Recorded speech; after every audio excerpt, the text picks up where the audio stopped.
And when you do have an early playtest, it's very important to set people up with the expectation of what they're getting, right? So if it's very early alpha and all you've got is just the bare bones functionality, but the visuals, of course, are not anywhere near polished, you can tell people that, like, okay, so here's what to expect. These are the things we want to pay attention to.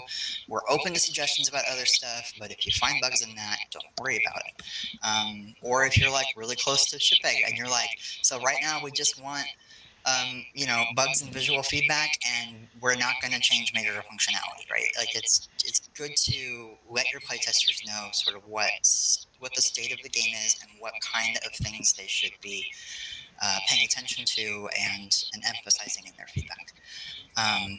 That said, you should always be open to hearing feedback about anything, even if you're getting ready to ship. If you're getting a bunch of feedback that's like, these certain aspects are not fun, or I really don't like this one mechanic, you should be open to hearing that, and maybe if you don't have time to make adjustments before shipping, plan to do a day one update or something, because sometimes that is really important feedback that then when you ship your game, you're going to hear it again and again and again from players, and it's better to get a head start on those kinds of pivots if you can. So that's why and what we get from it, and who the playtest is for is, of course, for the team. It's not for the people playing. It's not just so that they can try it out and have fun. This is actually for us, and we need to treat it like this is something that we are doing because we need something out of it. Our playtesters are doing us a service by playing and giving us that feedback, and we should show our appreciation for them providing that service for us. So in that vein, we should thank them, welcome them, guide them, however, when possible, when we need to, in terms of getting started. Tell them, how do you load the build? What buttons do you need to press to get started? In some cases, if you're testing the UX and you want to see if they can figure out how to get it started, you don't tell them that, right? You just say, start the game and see if they can figure out how to do that. Unless, if there's like a flow issue, boot flow, then you can guide them around those things and say, well, currently we have a bug where that's not working, so you'll need to do this. Right? But generally, you should avoid telling them how to do anything if your goal is to get user experience feedback. If you want to know whether this concept is working, whether they can figure it out, because ultimately when the game gets in the hands of players when you ship, you're not going to be there to tell them how it works, right? So you should avoid telling them how to do anything, how to pick up, how to merge, how to do this or that, unless it's like specifically something that is a blocking issue that you're aware of and you're working on, and you literally need to know that in order to progress. But at that point, right, you should definitely make sure you recorded this was an issue that couldn't get past this because of this blocking issue, and elevate that issue. So that's kind of all preemptive. So once you're actually in the playtest and the player is playing the game, often my approach is to, if it's one-on-one, I watch very closely at everything they're doing. I watch where their mouse goes. I watch the things I click on. I watch the process of them figuring out the movements, and I'm noting all of this. I was like, first they went and did this, and then they tried that, and then they did this. And I could see that before they even knew about the town, the physical town, they had seen the tab in the UI. And that's important to note because we know, for one, that the UI is really important. It's top priority for a player. I don't remember if it was before or after they'd figure out movement, but I think it was even before they'd figure out movement.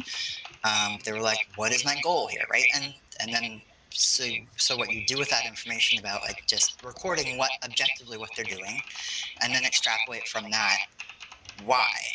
And you can ask them why. Sometimes I'm gonna ask like, so what did you just do there? Or what made you do that? Sometimes if they tried to click on something or tried to do something and it didn't work, I make note of that. Okay, they tried this thing because that was intuitively what they thought to do. Doesn't mean you need to make that a thing. It just means we need to know that that's something they want to do. And we could make guesses about it, but you could also ask them, what did you expect to happen when you did that? What did you want to happen when you did that? Or why did you do that? In some cases, when it's like something that they were confused about, if it's something that's not being super communicated and we know what was going on, good example being the dropping a wrong resource on the town. We got a lot of feedback that people didn't know that something was being deleted or why. I would ask the question to them, not like, oh, did the thing just get deleted? Because that then tells them what happened, right? What I want to know is from their perspective, what do they perceive happened? So I would ask them, what just happened there? Even if I know, but ask them that because I want to hear from their mouth, what are they perceiving out of this situation? And so by asking non-leading questions and sorry, I'm getting distracted by Slack. Non-leading questions and just leaving it open-ended and really just trying to understand what's going on in their mind.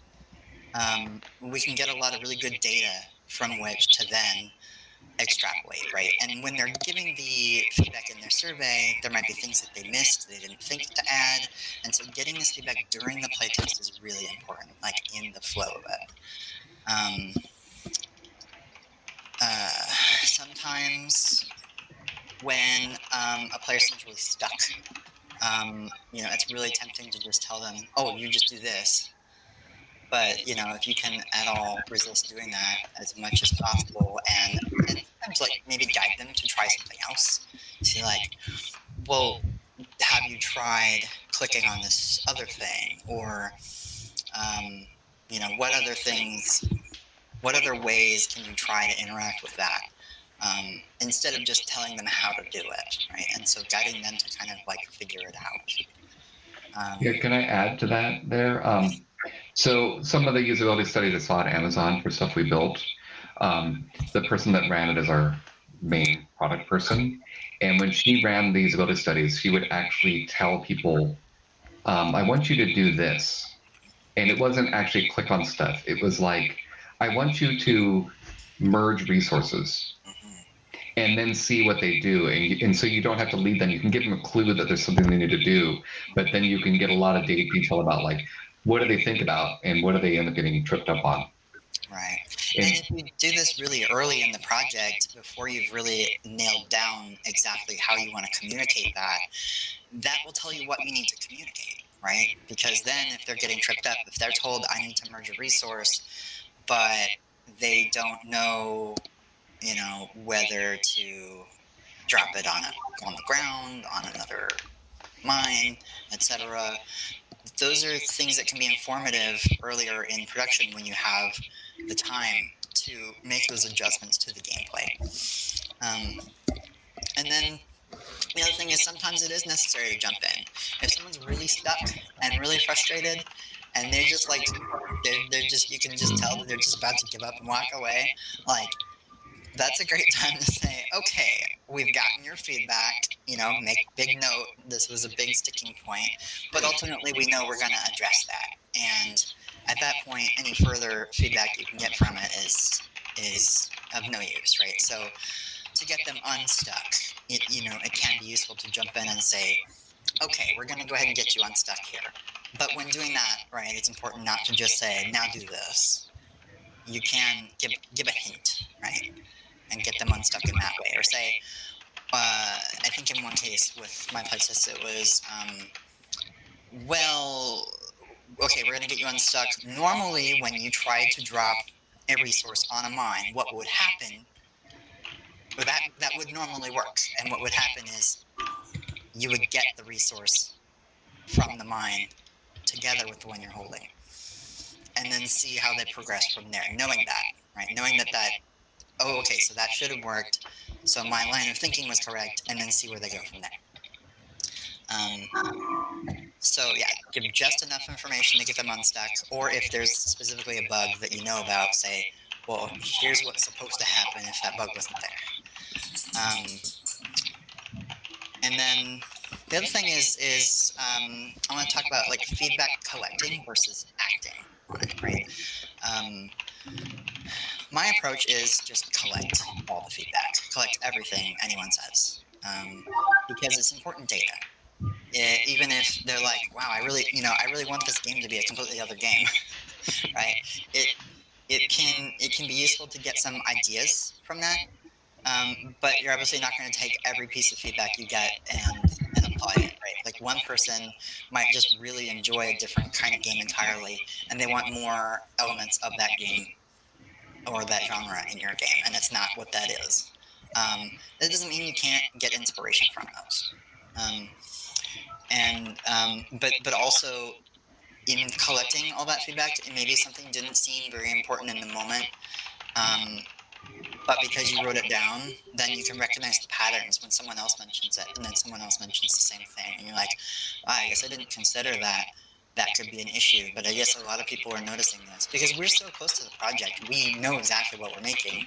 They know nothing about it, and so get all the feedback, but don't necessarily act on all of it. What we do is then discuss it, right? Discuss it with stakeholders. In this case, we discussed it with the whole team because we're all stakeholders.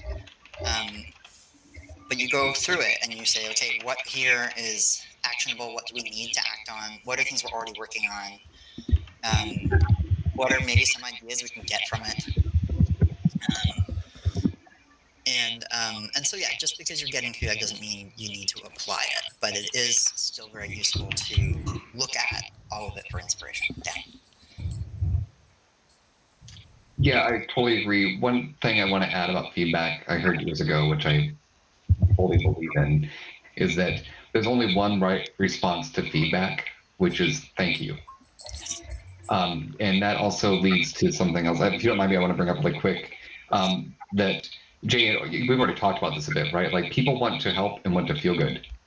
And so part of the job of running playtesting is to make them heard, grab their feedback, thank them for it, and then move forward, right? The other thing, quick story about me fucking up when I lived in Philadelphia. A friend came and visited. We were looking for a place to eat lunch. She's like, "Why don't you stop at a hotel and ask the concierge? It's their job. You know, they love to give this information out." So we went, and he was recommending stuff where I couldn't eat because I can't have gluten. I'm like, that doesn't work. I can't have Italian. And everything he brought up, I'm like, that doesn't work. That doesn't work. That doesn't work. And then we left, and my friend Kristen grabbed my arm and pulled me in close, and she said, I like to thank people when they help because I want to encourage the right behavior, even if it's not helpful to us. And I was like, oh, Kristen, you just called me a complete dick without calling me a dick. I get it. But the point is that even if you disagree, even if you think that there's reasons about why it's in the state, getting defensive and shutting people down actually trains them to respond the wrong way. And so even and you don't have to respond to it. You don't have to make excuses. Just say thank you and write it down and go on. Sorry, that was my little.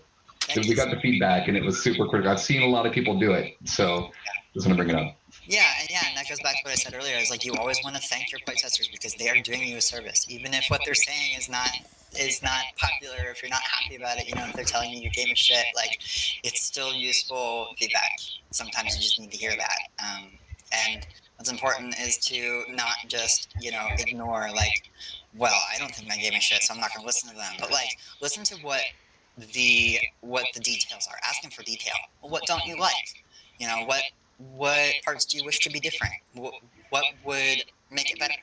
Because those are useful things. And I just completely forgot where I was going with that. so, um, you've collected the feedback. You have looked at what is it that you want to apply. Um, no, totally lost my train of thought. Does anyone else have questions or comments that may? I just want to say that, like, my understanding from playtest experiences that I've had or quality assurance things, like, I've done stuff with Crystal Dynamics Enway and Disruptive Games over here in Berkeley, and all of them, it's always been like my answers or my feedback was never wrong. It's always been about like, okay, we'll take that with a grain of salt. And then like as a studio though, with our playtests that we've had, and even showing off my thesis to other people, when I get feedback from them, it's not necessarily that the game is shit or that it's terrible or that their feedback is correct. Like it's not always necessary to have a response and then take action based off of one person's feedback. There's like a talent or like a skill in what do you how do you use that feedback, and that's something that I'm trying to figure out at the moment. I know that you're not supposed to act on everything, but it's also like when do you know to act is the thing. Yeah. So yeah, actually, that reminded me of what I was. I'll answer your question in a minute, but going back to kind of what Dan said, like responding to the feedback. The no feedback is bad feedback, right? Everything is useful. Everything is data, even if you disagree with it. Yeah, absolutely. Like there were things that I heard that I disagreed with, and then just I'm not there to put myself into it, right? I'm there to listen. I am just a conduit. So I am saying, okay, I hear you. I've noted that. Thank you. Even if it's not something that I want to happen, I've noted it. I'm hearing you. I understand that it's a very frustrating situation. Yes, okay, I've got that written down. We're going to look into it, because, yeah, even if I disagree, maybe other people do agree with it, right? Maybe other people on the team have experienced that too, and they haven't spoken up about it because, well, that's not what the design is. But if a lot of our playtesters are saying the same thing, that's good data to look at. And so I guess that somewhat answers your question, Robbie, is like, when do you take it with a grain of salt and when do you act on it? I think, if it's like something that completely changes the direction of the game, obviously you take that with a grain of salt. And if it's like, if it sounds just like kind of like personal opinion, like, well, I don't really like that visual or whatever, or, personally, I'm just not a fan of this, like that's obviously an opinion, right? Yeah. The other thing, it took me years to develop this mechanism, but my general rule is I have to sleep on it. And so when you get feedback, people need time to process and figure out what it means. People have their own triggers for what comes in. Sometimes it's disagreement, sometimes it's frustration, or it could be a lot of stuff like maybe we just had a fight in the team about it, and you're on one side and you're getting feedback that supports everyone else's opinion, right? And so create space. There's nothing saying you have to make any decision right away. And I think that important decisions actually require time. And so don't be shy about, you're applying a simple rule of like, I'll just write it down and I'll think about it later. And that's good enough. Yeah, and just to tell a little personal story, I mean, like I had worked really hard and worked late on some script to make the different beam states work, and submitted my PR and got a lot of feedback. Like right before I went to bed, like, or maybe it was when I don't remember when I woke up, but like all these things that I needed to change, and immediately my reaction to that was defensive, right? It was like, well, I did this for this reason, and I couldn't do that because of that. But if I just set it aside for a minute, sit on that, and just let it kind of marinate, when I went back to work on it, I was like, yeah, no, they're totally right. All of this is correct. Okay, it totally makes sense. But, I just had to kind of take that moment of defensiveness and just, put it aside and give it time. Sleep on it is a good way to do that. Also, eating a meal, go out for a walk, things like that. And that the more you can kind of separate from it and let it just kind of ruminate in the back of your mind, then when you come back to it, you're more ready to hear it objectively and not personally. And so a lot of that, is yeah, give it time, and then evaluate, like, okay, was something opinion, was it objective fact about their experience, right? If they're just saying, well, I don't like this, that sounds like opinion. If they're saying, well, when this happened, it made me mad, that's an experience, and that's, I think, more well, not objective, but it's an experience, right? And it's an objective experience that it happened, that's how they felt. You can't argue that, right? And so those are the kind of things you should pay attention to. One more thing. I just want to call out, right, that while I'm switching careers into games, right, I've been doing a lot of corporate stuff, which is really easy to detach from mentally, right? But we are in a creative field, and a lot of the creative aspect of things is that it's really easy to blur the lines between what we produce and our identity and the amount of work we put in. And I know from studying music for years, right, like getting up on stage performing, you have to get yourself in the right mental mind state a lot to be able to handle putting yourself out there. And playtesting, to be honest, is one of those moments where we kind of have to like mentally put aside what we're focused on and play a role. And feedback also comes back in ways that can hit hard. I actually have some post-it notes on my wall here that I keep that are like my little mantras to remind me of how to keep myself balanced. And one of them is actually approach with curiosity. And if you actually get your mindset in, I'm doing a playtest and I'm curious about their reactions and their responses, it can make things a lot easier because then you can kind of push away your own creative process in your own like work that you put in and somehow separate yourself from it, at least for the time being. So I'm calling that out just because I know I'm assuming other people go through it. I'm hoping other people go through it because I've definitely gone through it a lot. It can be really painful putting yourself out there and then getting feedback that's unexpected. And yeah, and one thing that can help with that is when you're in that room, when you're in the playtest, try to like remove yourself out of it. Like how I said earlier, like I'm just a conduit. I'm just here to hear the feedback because ultimately, I'm not getting this for me. I'm getting this for the team, for the game, right? And so if you can remove yourself out of that equation and just objectively look at what is going to be the best for the product, for the team, for everyone, for the players, right? And not for what I want. And sometimes those things align and sometimes they don't. And ultimately, when that game gets out the door and into players' hands, it doesn't belong to you. Art, when it's consumed, anything is consumed by other people, doesn't belong to you once you've handed it over. Think about like, a chef makes this really wonderful meal and then someone puts sriracha on it, right? Like you can't be mad that they're going to supplement to make it more enjoyable for them or that they want something to be a little bit different. Like ultimately it's the consumer's product once they get it and it belongs to them now. And what you can do is just find out, here what is going to make it more enjoyable for more people, and and maybe you can, if enough people put sriracha on your dish, maybe you should think to add a little spice next time, and maybe fewer people will do that. Rowan, did you have a comment?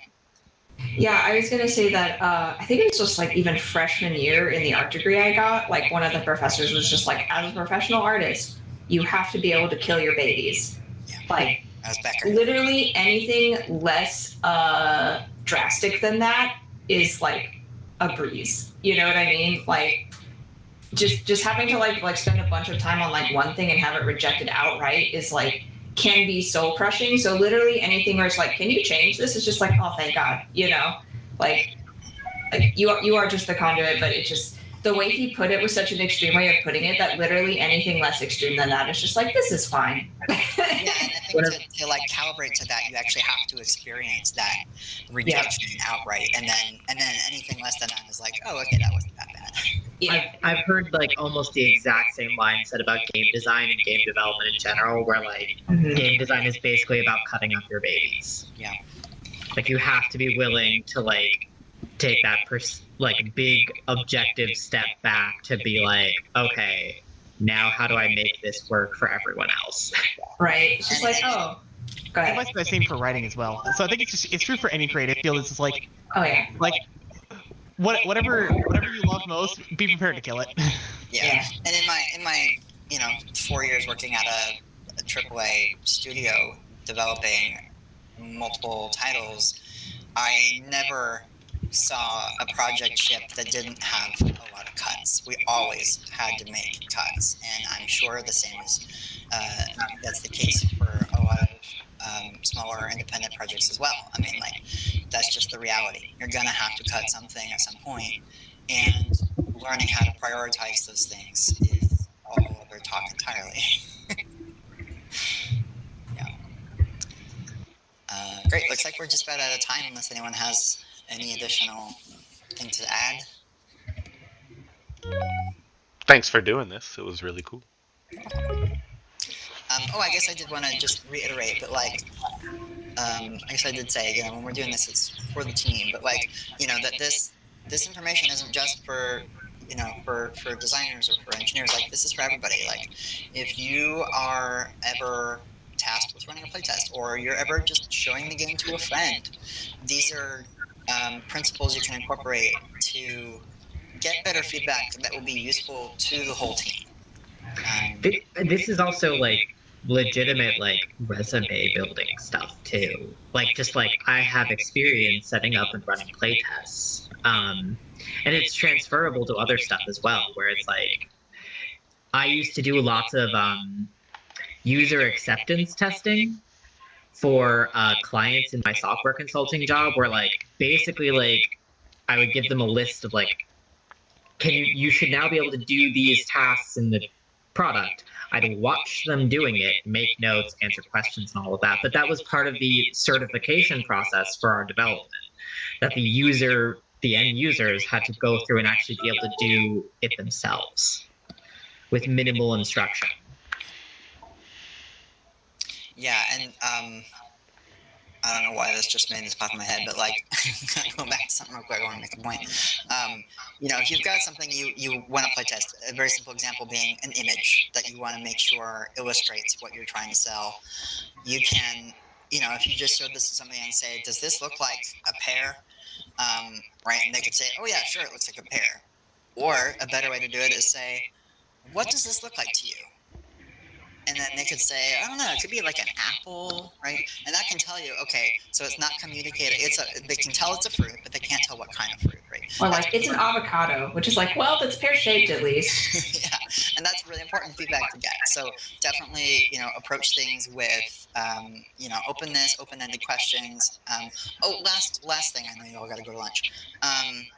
Last thing I wanted to say is just, make sure you're not just asking about negative things. You want to get some positives too. In the survey questions I like to ask, I first asked, like, what did you enjoy? What did you like? And then, what didn't you like, right? Because we want to get that positive feedback too. You'll notice in the feedback compilation, I started with praise. These are the nice things people said about us, because we want to start about feeling good about what we've done. And so definitely do note, when someone says, yay, write that down. What happened? What were they enjoying about it? Because it's not just for the good feels, but it's also to continue to reinforce in design the things that people enjoy about the product. Because ultimately, this is something that's meant to be enjoyed.